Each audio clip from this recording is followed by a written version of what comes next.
December 2024 মানে আজ থেকে 10 মাস আগেও ত্রিপুরা রাজ্যে যারা ঢুকেছেন, এরকম কোনো অবৈধ বাংলাদেশে যদি কোনো কোর্টে দাঁড়িয়ে বলে আমি ইন্ডিয়াতেই থাকতে চাই, এত সহজতর করে এই আইনটা এবং তার বিধি তৈরি করেছে অমিত শাহ, নরেন্দ্র মোদী। কিন্তু আমাদের প্রত্যেকটি কর্মসূচিতে মথা থেকে, বিজেপি থেকে, আইপিএফটি থেকে ভেঙে আসছে। এটাই হলো বাস্তবতা। সাহসী সংগঠন না সিপিআইএম বামফ্রন্ট যাদেরকে ডরাইল্লা এটা সেটা বলে নিজেদের অক্ষমতা তারা প্রকাশ করছেন। ত্রিপুরার যে আজকে এই সন্ত্রাসের আমদানি করল কে? কারা ভারতীয় জনতা পার্টির ভেতরে গিয়ে এই সমস্ত সন্ত্রাস করছে? যারা কথাগুলি বলছেন তাদের তারাই তো ত্রিপুরাজ্যের মধ্যে এই সন্ত্রাসের রাজনীতি কায়েম করেছে। এই চুক্তিতে গ্রেটার ত্রিপুরাল্যান্ড শব্দ কোথাও নেই। কথায় কথায় মানুষ এইসব ক্ষেত্রেতে এগুলোকে ব্যাখ্যা করেন যে কলাপাতা বলে, এটা একটা কলাপাতা।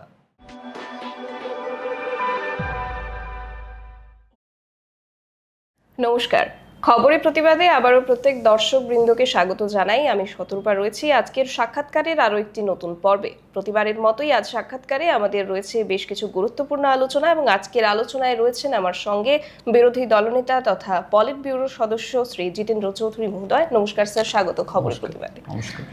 আমরা রাজ্য রাজনীতি সংক্রান্ত এবং এর বাইরেও বেশ কিছু প্রশ্ন নিয়ে আজ এই আলোচনায় থাকছি। প্রথমত স্যার, যেটা প্রশ্ন থাকবে, আর কিছুদিন বাদেই আমরা জানি ভিলেজ কাউন্সিলের নির্বাচন হতে চলেছে, যদিও এখনো সেটা দিনক্ষণ ঘোষণা হয়নি।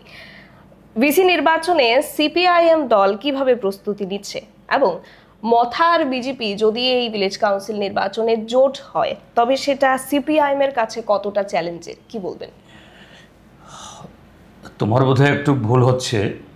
ভিলেজ কাউন্সিলের নির্বাচনের সম্পর্কে এখনো ধোঁয়াশা কাটেনি। যদিও রাজ্যের মাননীয় মুখ্যমন্ত্রী বলেছেন যে আমরা ভিলেজ কাউন্সিল নির্বাচন করতে চাই, কিন্তু এই ভিলেজ কাউন্সিলের বা ভিলেজ কমিটির মেয়াদ সম্পূর্ণ হওয়ার 4 বছর গেলেও রাজ্য সরকার তরফ থেকে কোনো উদ্যোগ নেই, এখনও নেই। এটা সুপ্রিম কোর্টে একটা পিটিশন ফাইল হয়েছে, এটা নিয়ে হিয়ারিং চলছে। তো সেই প্রেক্ষিতেই রাজ্য সরকার কিছু পদক্ষেপ শুরু করেছেন, কিন্তু এখনও নিশ্চিত হয়নি। কারণ সুপ্রিম কোর্ট যদি নির্দেশ না দেয়, ডাক্তার মানিক শাহর সরকার এটা করবে না কোনো। হ্যাঁ, ভিলেজ কাউন্সিলের নির্বাচন নিয়ে সিদ্ধান্ত হয়নি, তবে এডিসি নির্বাচন আগামী এপ্রিল মাসের মধ্যে করতে হবে। এটা সাংবিধানিক বাধ্যবাধকতা। তারই প্রস্তুতি চলছে সব দলেরই। মুখ্যমন্ত্রী এই সুতা বিলি করে লোকজন জমাচ্ছেন, আর এই ট্রাইবাল দলদের কথাবার্তা বলা শুরু করেছেন। এই হলো। আর ত্রিপুরা মত তো স্বাভাবিক, তারা এডিসি প্রশাসন তারা আছেন, তাদের তো প্রস্তুতি থাকবেই।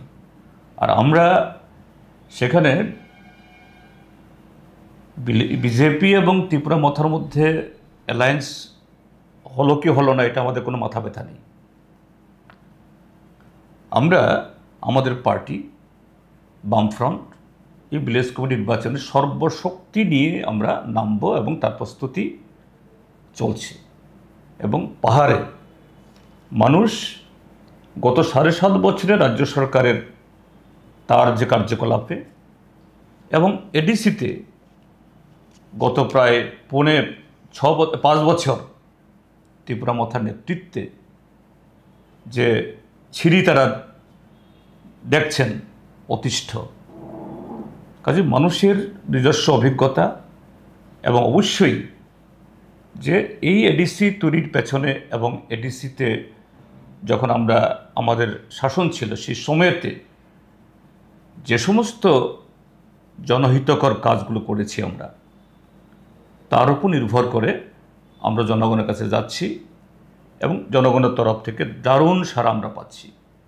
আমাদের প্রস্তুতি সেভাবে চলছে। আচ্ছা, সাম্প্রতিক কিছু কিছু জায়গায় দেখা গেছে যে সমতল কিংবা পাহাড় উভয় অংশেই বলবো, সিপিআইএম ছেড়ে বেশ কিছু কিছু জায়গায় ভোটাররা অন্য দলে যোগদান করছেন।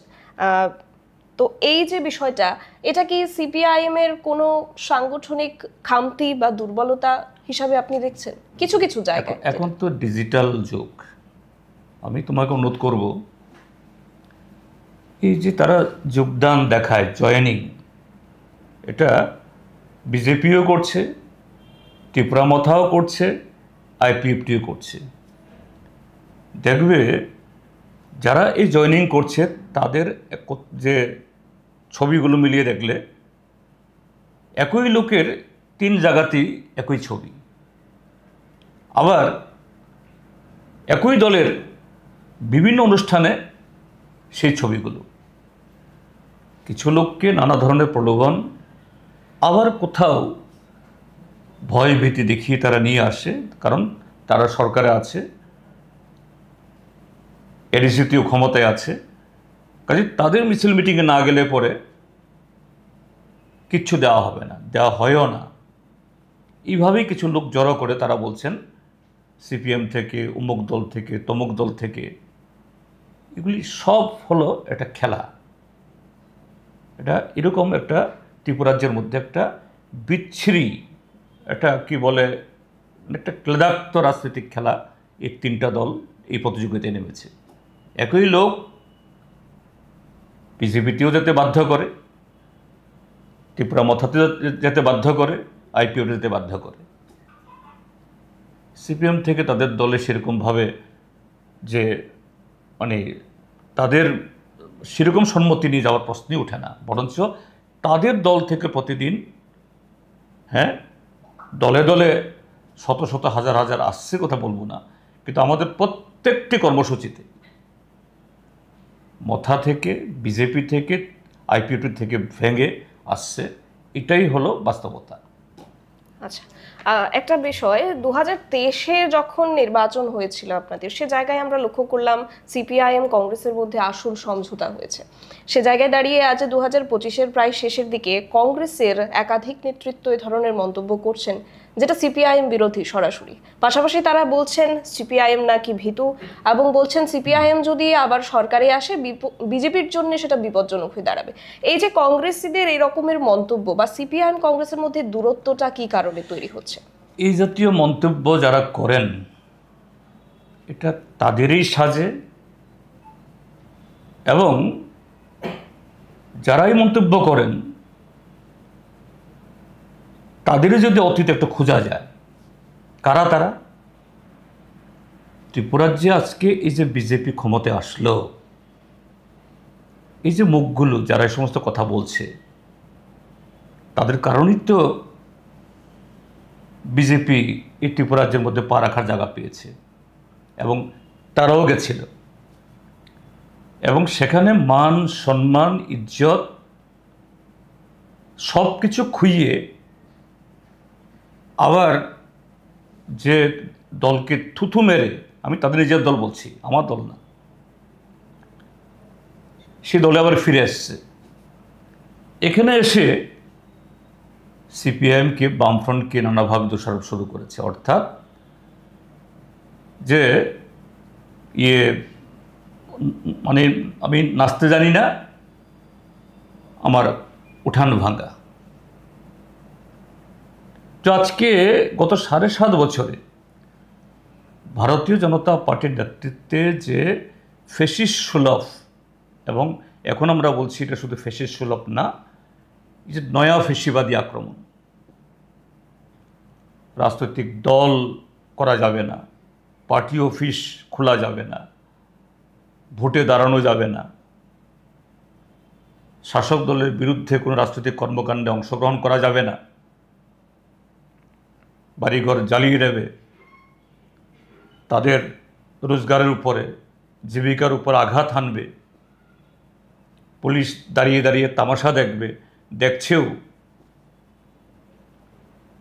এবং বৈধ কোনো কর্মসূচিতে সেখানে গুন্ডাদের দিয়ে আটকানো যাচ্ছে না, এখন পুলিশকে দিয়ে আটকানো শুরু করেছে। এই যে গত 4 তারিখ সাবরুমের সাতচাঁদে যাওয়া হলো, সারা ত্রিপুরাজ্য দেখেছে। তো এই স্বৈরাচারী বিজেপির বিরুদ্ধে কে লড়াই করছে? যারা এই কথাগুলি বলছেন তাদের সাহসী সংগঠন না সিপিআইএম বামফ্রন্ট, যাদেরকে ডরাইল্লা এটা সেটা বলে নিজেদের অক্ষমতা তারা প্রকাশ করছেন। কাজেই এ সমস্ত কথা বলার পেছনে এরা নিজেদের ওজনেই তারা খোয়ায়, নিজেদের অস্তিত্বই বিপন্ন করে। যদি আমরা বলি সত্যি কথা, আমাদেরকে বলতে বাধ্য করা হয়, এইভাবে যদি বলে তাহলে এদেরও অতীত চরিত্র আমরা বলতে বাধ্য হব। ত্রিপুরার যে আজকে এই সন্ত্রাসের আমদানি করলো কে? কারা ভারতীয় জনতা পার্টির ভেতরে গিয়ে এই সমস্ত সন্ত্রাস করছে? যারা কথাগুলি বলছেন তাদের সাকরেতরাই তো, তারাই তো ত্রিপুরাজ্যের মধ্যে এই সন্ত্রাসের রাজনীতি কায়েম করেছে। এখন উল্টো চাপিয়ে দিচ্ছেন। কাজে এদের একটু সংযত হওয়া তো প্রয়োজন আছেই, একটু লজ্জা থাকা দরকার। মানুষের কাছে এগুলো বলার আগে এদের চেহারাটাকে আয়না দেখা দরকার। কিন্তু আমি তারপরেও বলছি, এরা যেরকম ভাষায় কথা বলে দায়িত্ব জ্ঞানহীনের মতো করে, আমরা এরকমভাবে বলতে পারি না। কেন বলতে পারি না?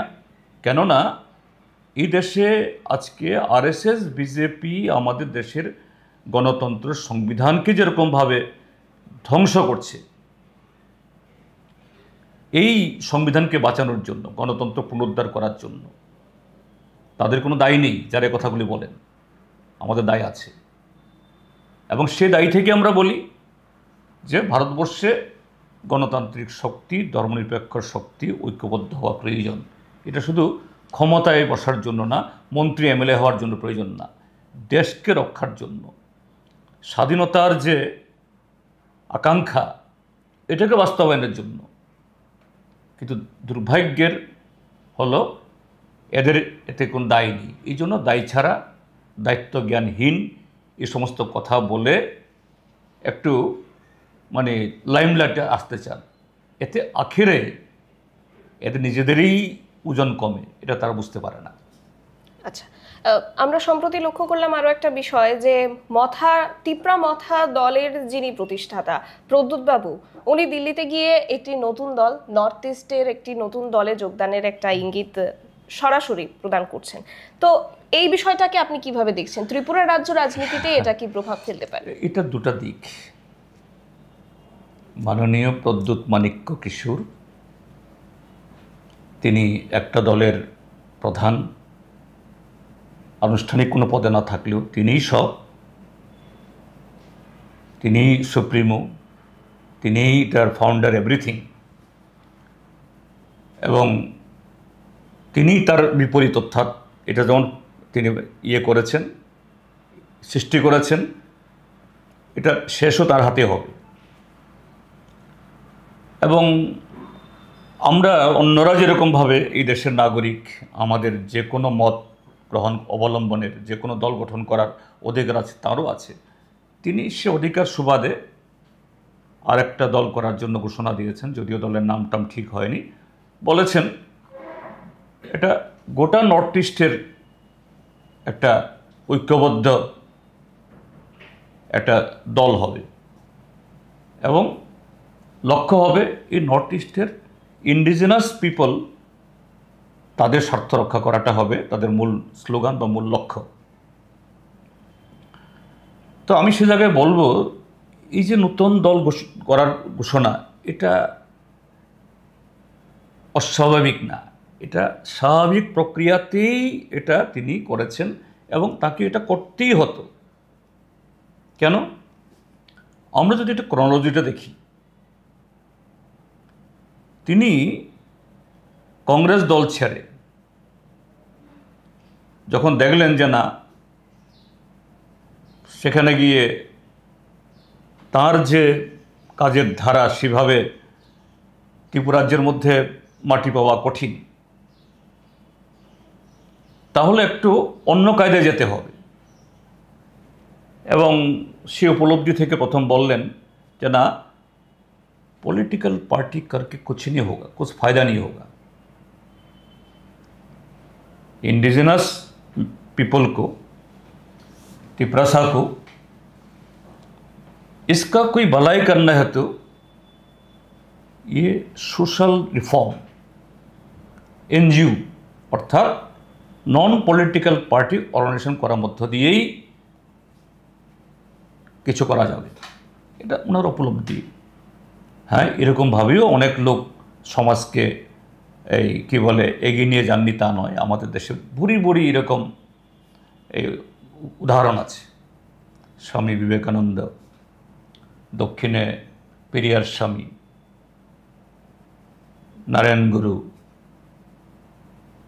এর আগেও স্বাধীনতার লড়াইয়ের সময়তে, যদিও সেই মানে যে উচ্চতার হওয়া অনেক মুশকিল, ওটা অনেক বড় উচ্চতার কথা বলছি আমি, তারাও যে তাদের প্রয়াণের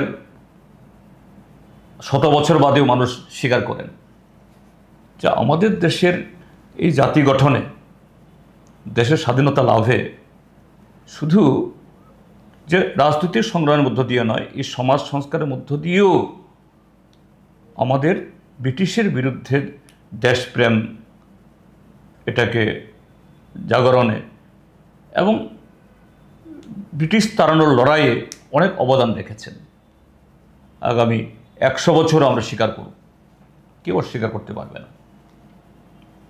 তিনি এরকম একটা দাগ দিলেন, কিন্তু অল্প দিন যেতে না যেতেই তিনি বললেন যে না, পার্টি করতে হবে।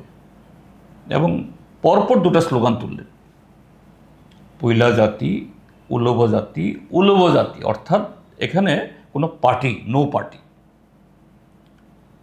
এই স্লোগানের কদিন বাদেই হয়ে গেল গিয়ে একই স্লোগান, এটা পার্টি হয়ে গেল। সে পার্টির নাম কি? ত্রিপুরা মথা পার্টি। গত এপ্রিল 2021 ইংরাজির তার 1 মাস আগে দলটা তৈরি হলো। কদিন বাদেই এডিসির নির্বাচন ঘোষণা হলো। তিনি বললেন যে এনসি দেববর্মা, আইপিএফটি তারা ত্রিপুরাল্যান্ড দিতে পারেনি, আমি তার চেয়েও বড়, তার চেয়ে উৎকর্ষ আমি গ্রেটার ত্রিপুরাল্যান্ড দেব। আর that greater Tripuraland will come through ADC election.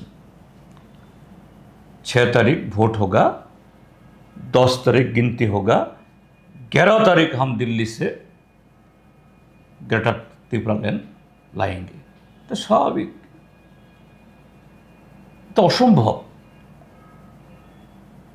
কোথায় নতুন রাজ্য গঠন করা, কোথায় এডিসি একটা ষষ্ঠ তফসিল মোতাবেক সাংবিধানিক সংস্থার ক্ষমতা, তার পরিধি, তার জুরিডিকশন। কাজে কয়েকদিন বাদে, কয়েক মাস বাদে স্লোগান উঠল কনস্টিটিউশনাল সলিউশন চাই। বছরে 2023 বিধানসভা নির্বাচন আসলো। এখন এই নির্বাচনে যদি অংশগ্রহণ না থাকে, ভিজিবিলিটি না থাকে, তাহলে কিছু লোক যে তাকে ভালোবাসেন, হ্যাঁ, ভালোবাসাটা কোনো অন্যায় না। রাজ পরিবারের, ত্রিপুরাজ্যের এই রাজ পরিবার 1400 বছরের ঐতিহ্য আছে এবং দ্যাট ইজ ফ্যাক্ট। তাহলে এটা থাকবে না, তাহলে ইলেকশন দাঁড়াতে হবে। তাহলে কি বলে দাঁড়াতে হবে? স্লোগান উঠল ওয়ান লাস্ট ফাইট। না, এই ইলেকশনে আমাদের সরকার তৈরি করা আমাদের লক্ষ্য না। সরকার গর্ব এই স্লোগান তুলেননি, বলেছেন আমরা ভোটে দাঁড়াবো, কজন জিতবো না জিতবো জানি না, but it is our last fight. সমস্ত ত্রিপুরাসারা তোমরা আমাদের এই চিহ্নে ভোট দাও। যদি সেখানে মেজরিটি ত্রিপুরাসা যদি সে চিহ্নে ভোট দিয়ে আমাদের গ্রেটার ত্রিপুরাল্যান্ড হয়ে যাবে। অর্থাৎ সামথিং একটা ইঙ্গিত দিয়ে দিলেন এরকম কোনো একটা চুক্তি, অদৃশ্য চুক্তি হয়েছে এবং হয়েছেও। এটা পরিষ্কার। এই রেজাল্ট যখন বেরিয়ে আসলো যে 20টা কেন্দ্রে 20টা কনস্টিটিউয়েন্সিতে যেখানে জিতবার সম্ভাবনা আছে, প্রসপেক্ট আছে, তার বাইরেও যেখানে কোনো প্রসপেক্ট নেই, 1%ও প্রসপেক্ট নেই, এখানেও প্রার্থী দিয়ে দিলেন। উদ্দেশ্য কি? ওইখানে ভোট কাটাকাটি করে এই জনধিকৃত, জনবিচ্ছিন্ন এই প্রতিশ্রুতি খেলাপি ভারতীয় জনতা পার্টিকে ক্ষমতায় টিকিয়ে রাখা তার একটা গোপন চুক্তি হলো। এটা পরিষ্কার। কাজে ওয়ান লাস্ট ফাইটের নামে ভোট ভাগাভাগি দাও এবং সেই খেলাতে বিজেপি এবং ত্রিপুরা মথার অদৃশ্য খেলাতে ক্লিক করল। আজকে নতুবা ডাক্তার মানিক শাহর সরকার থাকার কথা ছিল না, এখানে অন্য সরকার হতো। এবং এটা করতে গিয়ে যে বিজেপির বিরুদ্ধেও তিনি তখন কথা বলেছেন, না বিজেপির বিরুদ্ধে আমরা ইউনাইটেডলি ফাইট করব। ইনডাইরেক্টলি কংগ্রেস বা আমাদেরকেও বলেছেন আমরা সবাই ঐক্যবদ্ধভাবে বিজেপিকে হারাবো। কারণ কেন বলতে হয়েছে? কারণ people is against BJP because of their miss rule. ওই কথা না বললে পরে সেই পিপলের ভোট টানা যাবে না। আসলে উদ্দেশ্য হলো সে ভোটকে ভাগ করা। কিন্তু কদিন যাওয়ার পর বিজেপিকে ক্ষমতায় বসানো হলো, সব মাখন ক্ষীর দুধ খাচ্ছে বিজেপি, কি করে তার বাইরে থাকবে? তাহলে রাস্তা বের করতে হবে। মাঝখানে ইন্টারলোকিউটর নিয়ে টিয়ে এসে একটা আবার এই হাইপ তোলা হলো। এখন এই নাম কেউ উচ্চারণ করে না। তখনও বলা হলো ইন্টারলোকিউটর এসছে, সব হয়ে যাবে, কুছ দিন ইন্তজার করো। আসলো লোকসভা, ভারতীয় জনতা পার্টিরও অবস্থা খারাপ। কারণ তাদের যে এখানে অ্যাচিভমেন্ট, তাদের যে এই ত্রিপুরাজ্যের মধ্যে এই কি বলে পারফরমেন্স, মানুষ গড়পড়তা, মানুষ ক্ষুব্ধ। আবার এই দুটো পার্টি চুক্তি হলো, ত্রিপুরা অ্যাকর্ড, এবং বলা হলো this is the written accord, লিখিত চুক্তি, এটা আর ভায়োলেট করার ক্ষমতা কারণ নেই। সিগনেটারিকে ইউনিয়ন হোম মিনিস্ট্রির একজন জয়েন্ট সেক্রেটারি নাকি জানি, ত্রিপুরার সরকারের চিফ সেক্রেটারি, আর মথার 3 জন, তিনিও ছিলেন। দেখানো হলো 6 মাসের মধ্যে টাইম বাউন্ড।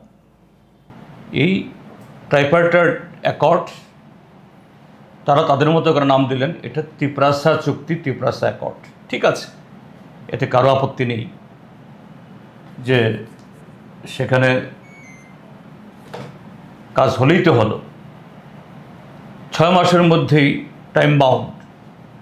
যদিও এই চুক্তিতে গ্রেটার ত্রিপুরাল্যান্ড শব্দ কোথাও নেই। কি লেখা আছে? যে history, culture, heritage, land, language,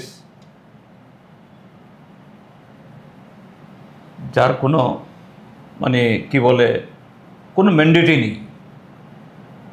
কথায় কথায় মানুষ এইসব ক্ষেত্রেতে এগুলোকে ব্যাখ্যা করেন যে কলাপাতা বলে, এটা আর একটা কলাপাতা। আবার এই সময়তে এটাও বলা দরকার, ত্রিপুরাজ্যের আরেক বড় নেতা, স্বয়ম্ভু নেতা বলে দিলেন এটা নাকি আর্টিকেল 225A অনুযায়ী নাকি কোন সিলেক্ট কমিটিতে পাঠানো হয়েছে। কারণ আমাদের দেশের যুক্তরাষ্ট্রীয় কাঠামো, এই ফেডারেল স্ট্রাকচারে যদি এটা সিলেক্ট কমিটিতে না যায় তাহলে তামিলনাড়ু আপত্তি করবে, পশ্চিমবঙ্গ আপত্তি করবে। মানে এরা যে লোকজনকে কিভাবে তারা বোকা বানাতে চায়। নিজেরা বুড্ডু, আর তারা মনে করে ত্রিপুরা রাজ্যের সমস্ত অংশ মানুষ বোধহয় বুড্ডু। যাই হোক, আজকে মার্চ 2 তারিখ 2024 ইংরেজিতে এই চুক্তি সই হলো। সেপ্টেম্বরের মধ্যে কার্যকরী হওয়ার কথা। আজকে আর 1 সেপ্টেম্বর পেরিয়ে এখন নভেম্বর যাচ্ছে। এটা নিয়ে অফিসিয়ালি কোনো মিটিং হয়েছে, কোনো মাইনটস বের হয়েছে, এরকম কোনো খবর নেই। ত্রিপুরা বিধানসভাতে এর মধ্যে দুটো অধিবেশন হয়েছে। প্রত্যেক অধিবেশনেই আমরা প্রশ্ন তুলেছি এই চুক্তির রূপায়ণের অগ্রগতি কতটুকু এবং এই চুক্তিতে কি বলা হয়েছে। আমরা বিরোধিতা করার জন্য না, মানুষ জানুক, কারণ রাজ্য সরকার ওয়ান অফ দ্য সিগনেটারিজ, আর ত্রিপুরা মথা আরেকটা শুধু সিগনেটারিজ না, তারা এটার বড় স্টেক হোল্ডার। এটা যদি কার্যকরী হয় তারাই লাভবান হবেন। ওরা তো উঠান না, আমরা উঠিয়েছি। কিন্তু বিধানসভাতে সরকার এটা নিয়ে তু শব্দ করতে রাজি নয়। এখন কি দেখছি যে না, এটাও আরেকটা ত্রিপুরাল্যান্ড এবং গ্রেটার ত্রিপুরাল্যান্ডের মতো সলিল সমাধি হবে। এখন এটাকে ভোলাতে হবে। যে সমস্ত সরলমতি উঠতি যুবক, এনার্জেটিক যুবক, আমি অবশ্যই এটা অ্যাপ্রিসিয়েট করব। There are scores of youth, our tribal youth, personally they love their leader, they are along with their party and different organization. আমি অ্যাপ্রিসিয়েট করব। ভালো ভালো ছেলে মেয়ে আছে, বাট তাদের যে নলেজ, এক্সপিরিয়েন্স লিমিটেড। এই কারণে এর পরিণতি কী হবে ওরা জানে না। কিন্তু যত দিন যাবে, দিন গড়াবে, these people, innocent people, young energetic people, those who are following their party, they will raise question. এদের ডাউট আরো বড় হবে, কাজেই এদেরকে ডাইভার্ট করতে হবে। কাজে আরেকটা এরকম স্লোগান দরকার। এই ওয়ান নর্থ ইস্ট, এই স্লোগানটাও তারই একটা অ্যাটেম্প, নাথিং এলস। আর কারা, যে কয়েকটা ছবি দেখেছে এবং নাম ভেসে এসছে, কারা, who are there? Conrad Sangma, he is my personal friend. I work with his father, with him also. এটা আমার বক্তব্য নয়। এই যে লাস্ট যে অ্যাসেম্বলি ইলেকশনের সময়তে মেঘালয়াতে বিজেপি এবং কনরাড সাংমার পার্টি এরা ফট ইচ আদার, সেখানে স্বরাষ্ট্রমন্ত্রী অমিত শাহ কনরাড সাংমা সম্পর্কে কি মন্তব্য করেছে? যে Conrad Sangma is the number 1 corrupt chief minister of India. Conrad Sangma's government is the most corrupted government of entire northeast in the country. যদিও ভোট শেষ হওয়ার পরে আবার দ্যাট কনরাড সাংমার পার্টির সাথে বিজেপি অ্যালায়েন্স, এটাই বিজেপি এবং এটাই এই তাদের পার্টি, এদের কোনো প্রিন্সিপাল নেই। So according to Amit Shah, not according to me, যে Conrad Sangma is the most corrupt party, most corrupt chief minister. Then another signatory বা অ্যানাদার যে প্রেস কনফারেন্সে ছিলেন, he is the former BJP এই স্পোক্স পারসন, এখন নাগাল্যান্ডের মন্ত্রী। তাহলে নাগাল্যান্ডের সে মন্ত্রী মহোদয়, they are also alliance government with the BJP. Conrad Sangma's government also with BJP, and Tripura Motha is also BJP. So with BJP. So you are in the helm of affairs, অর্থাৎ you are in the part and parcel of the government in all 3 states, and you are in alliance with the BJP. Which BJP not only against the indigenous people of Northeast, against the all Adivasis, all indigenous people of this country, which BJP is betraying them. 125th Constitution Amendment Bill 8 বছরের বেশি তার standing committee recommendation দেওয়ার পরও, এই অঞ্চলের 4টা state থেকে recommend যাওয়ার পরও এটা ফেলে রেখে দিয়েছে। তো সেই বিজেপির সাথে you are not detracting, you are not divorcing to each other. ত্রিপুরাজ্যের মধ্যে তোমরা একসাথে গভর্নমেন্ট করছো, মেঘালয়তে একসাথে গভর্নমেন্ট করছো, নাগাল্যান্ডে একজন করছো, আবার তোমরা বলছো ওয়ান নর্থ ইস্ট। তো কি এটা এক ধরনের যে মানে লোককে মানে এটা রিডিকিউলাস, অর্থাৎ নতুন স্লোগান চাই। আমি বলে দিচ্ছি 2028 ইংরাজির যে নেক্সট যে ত্রিপুরায় বিধানসভা ভোট হবে, তার আগে এই ওয়ান নর্থ ইস্টের পর আরও 1-2 এই স্লোগান শোনার জন্য অপেক্ষা করতে হবে। Nothing else, nothing new. আমি সেজন্য সেদিন একটা ফেসবুক পোস্ট দিয়েছিলাম যে দিস ইজ নাথিং বাট যে old wines in a new bottle, অন্য কিছু না। আচ্ছা, আমরা একটু প্রসঙ্গ থেকে সরে আরও একটা নতুন বিষয় নিয়ে আলোচনা করতে চাইবো যে এসআইআর এই মুহূর্তে দাঁড়িয়ে খুব গুরুত্বপূর্ণ একটা প্রসঙ্গ। বামপন্থীরা কেন এসআইআরকে সমর্থন করছে না, এবং ত্রিপুরা রাজ্যে যদি এসআইআর হয় তার কি প্রভাব পড়তে পারে? এই এসআইআর সম্পর্কে ভারতীয় জনতা পার্টি এবং নির্বাচন কমিশন মিলে ভারতবর্ষের মানুষকে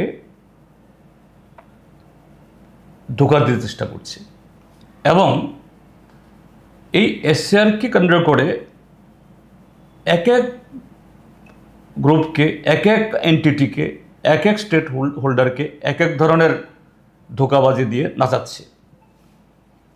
যেমন বিহারে নিয়ে এসআইআর শুরু হয়েছে, তো বিহারে এই এসআইআর করতে গিয়ে প্রায় 67 লক্ষ লোকের নাম বাদ গেছে। এতে বাংলাদেশি কত পরিবার, মায়ানমারিস কত পরিবার, ইভেন 1%ও না। কিন্তু কেন করল? যে বিহার ইলেকশনের আগে এবার তাদের অনিবার্য পতন হবে, এরা দেখতে পাচ্ছিল। কাজে বিরোধী সমর্থকদেরকে নানাভাবে এদের ভোট যাতে নাম তালিকা বাদ দিয়ে কোনো রকম আত্মরক্ষা করার পথ সুগম করা যায় কিনা, এখন বিহার ইলেকশনে এই সত্যটাই প্রকাশিত হচ্ছে। এই এসআইআর মধ্য দিয়ে বাংলাদেশি বাছাই করা গুসপিটিয়া, অমিত শাহর ভাষায়, এটা উদ্দেশ্য নয়। উদ্দেশ্য হলো নির্বাচন কমিশনের সাথে যোগ সাজসে কীভাবে বিজেপিকে ক্ষমতায় রাখার জন্য রাস্তা তৈরি করা। আর ত্রিপুরায় বলছে যে এখানে বিদেশি বিতাড়ন বা বিদেশি চিহ্নিত করার জন্য। হ্যাঁ, ত্রিপুরাজ্যে অনুপ্রবেশ, ইনফিল্ট্রেশন আছে। এই সেদিনও খোয়াইয়ের এই আশ্রমবাড়ি দিয়ে লোক ঢোকার ঘটনা হচ্ছে, কেউ অস্বীকার করেন। এটা রুখতে হবে, আইডেন্টিফাই করতে হবে, তাদেরকে ডেপোর্ট করতে হবে। We are also agreeable with that demand. এবং শুধু তা নয় যে 1971-এ মার্চ 31 তার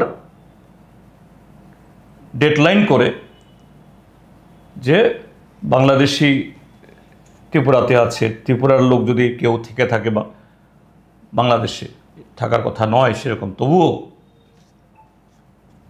যে চুক্তি হয়েছে এটা ঐতিহাসিক চুক্তি, আন্তর্জাতিক চুক্তি, সেভাবে চিহ্নিত করে এটা করা হোক, আমরাও চাই।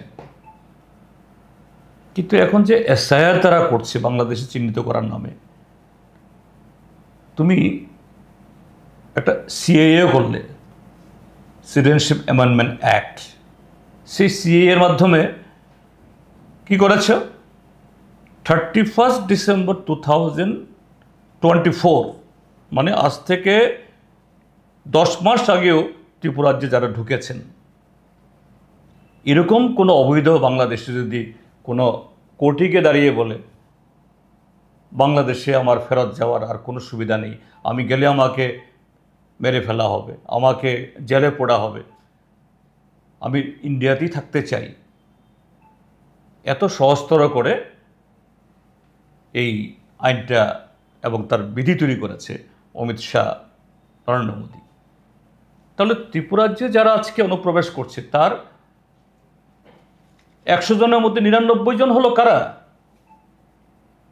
যাদেরকে এই সিএ এর মাধ্যমে তুমি ভারতবর্ষের থাকার ব্যবস্থা করেছো, তারা হয়তো হার্ডলি 1-2 জন রোহিঙ্গা বা অন্য সংখ্যালঘু আসতে পারেন, 100-তে 1 জন, কিন্তু 99 জন তো এখানে থেকে যাবে।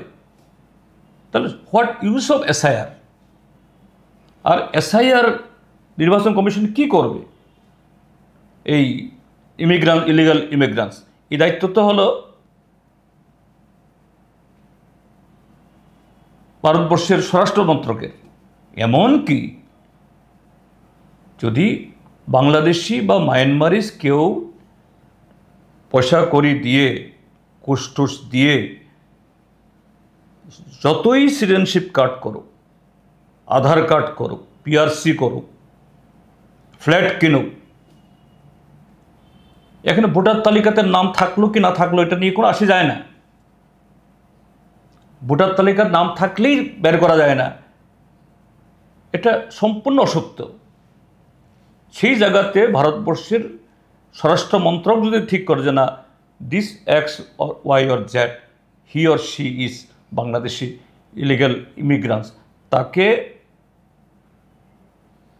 চিহ্নিত করতে পারে, তাকে ডেপোর্ট করতে পারে।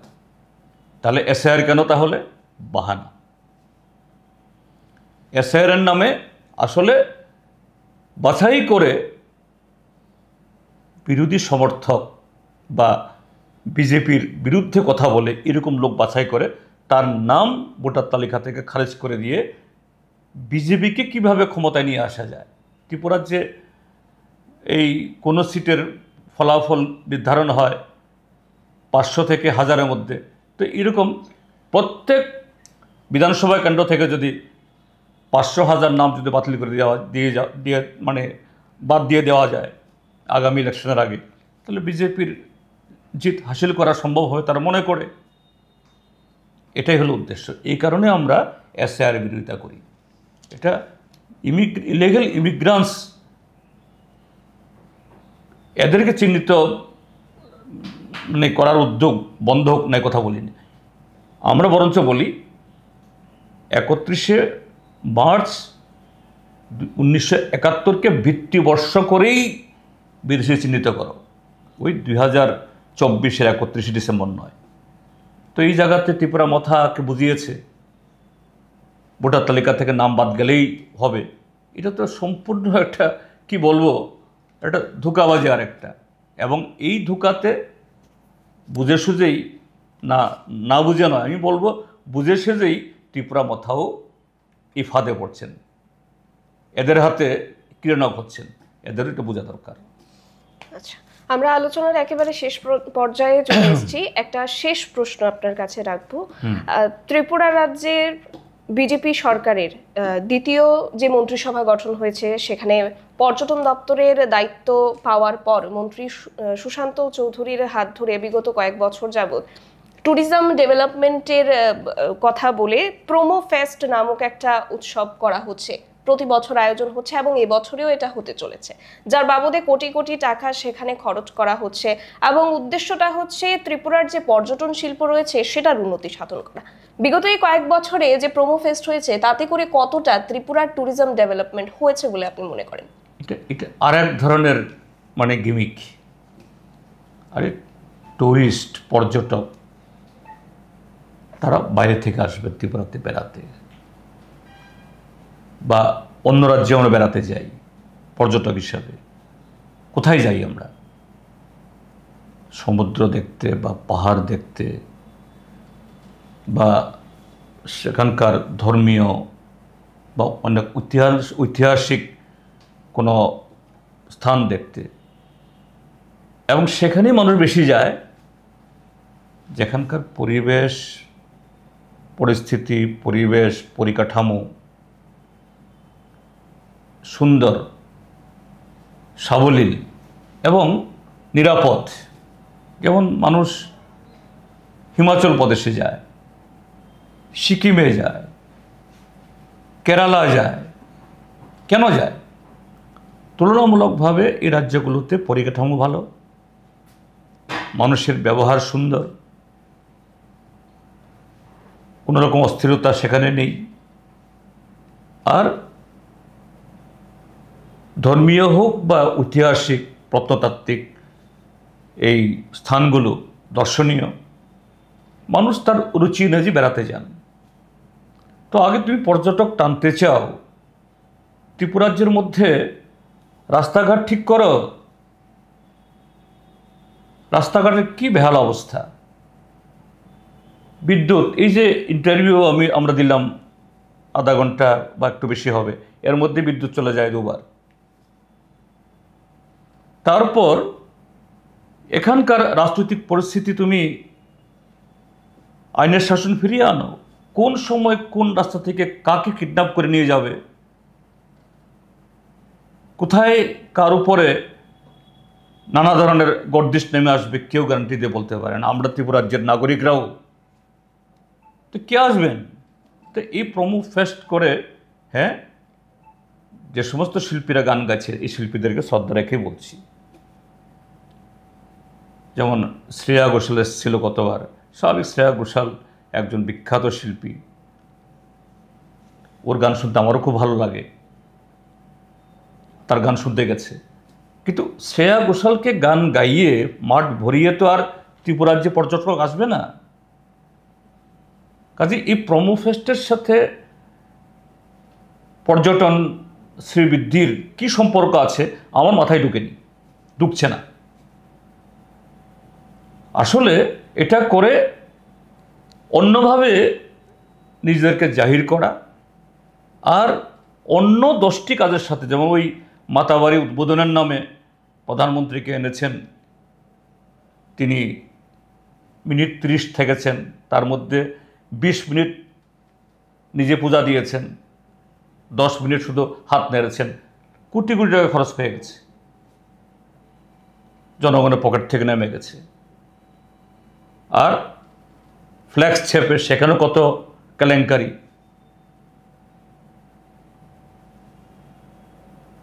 লক্ষ লক্ষ টাকা খরচ হয়েছে, নিজেদের প্রচার করেছে। আরে মাতাবাড়ি উদ্বোধন হবে তো মাতাবাড়ির ছবি দাও,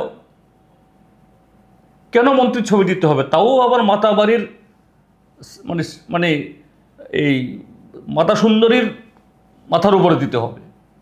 আমি আজকেও দেখেছি এই জিবি হসপিটালে যাওয়ার পথে, এখানে কিছু ডিসপ্লে আছে, এখানে জল জল করছে আমাদের এই তীর্থস্থানগুলোর উপরে মুখ্যমন্ত্রী, পর্যটন মন্ত্রী এবং প্রধানমন্ত্রীর ছবি এখনো নামায়নি।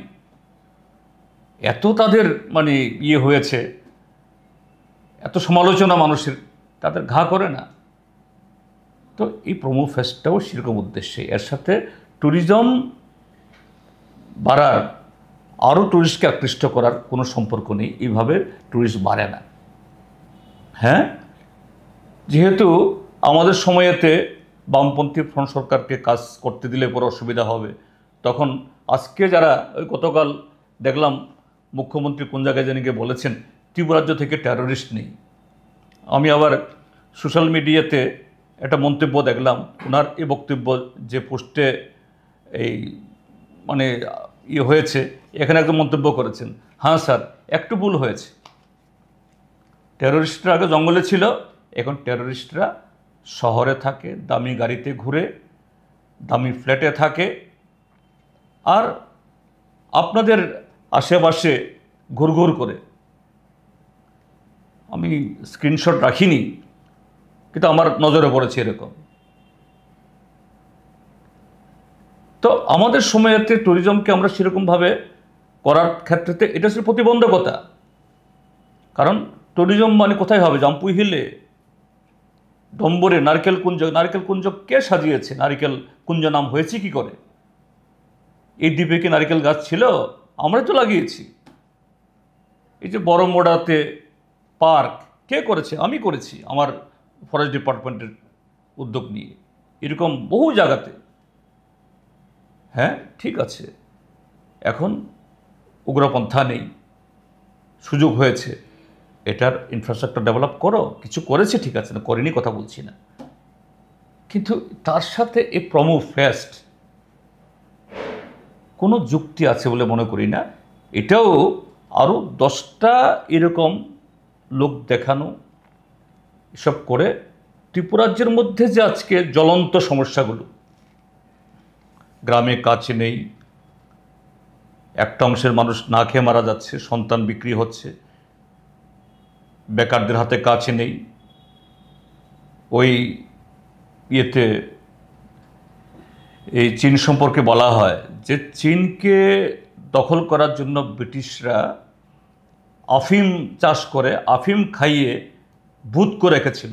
ঠিক আজকে ত্রিপুরাজ্যের এই বিজেপি সরকার নেশামুক্ত ত্রিপুরার নামে এই যুব সমাজকে যাতে এদের মানে নষ্ট করার জন্য, চরিত্র নষ্ট করা, তাদের মানসিকতা ভেঙে দেওয়ার জন্য এই ত্রিপুরাজ্য এখন নেশামুক্ত ত্রিপুরা না, এখন নেশাযুক্ত ত্রিপুরা। তো এগুলোর দিকে ধ্যান দিক, পরিকাঠামো তৈরি করুক, পরিবেশ তৈরি করুক, আইন শৃঙ্খলার উন্নতি ঘটাক। যদি ট্যুরিজম ডেভেলপ করতে হয়, এটাই হতে হবে প্রায়োরিটি। এখন যেটা করছে এটা জাস্ট অন্যভাবে মানুষের দৃষ্টি অন্যদিকে ধাবিত করার জন্য, এছাড়া কিছুই না। আমরা অনেক বিষয় নিয়ে আলোচনা করলাম, জনগণের মনে বিভিন্ন বিষয় নিয়ে প্রশ্ন থাকে, সেগুলোই আজ আমরা তুলে ধরার চেষ্টা করলাম এবং সেগুলোর উত্তর আমরা আপনাদের কাছে পৌঁছে দিতে পেরেছি কিনা সেটা আপনারা অবশ্যই জানাবেন। আপনাদের অন্য কোনো প্রশ্ন থাকলে সেটাও লিখে জানাবেন। স্যার, অসংখ্য ধন্যবাদ আজকে সময় দেওয়ার জন্য। আমরা আবারও থাকবো আলোচনায়। সবাই চোখ রাখুন, দেখতে থাকুন খবরের প্রতিবাদ। নমস্কার। Thank you.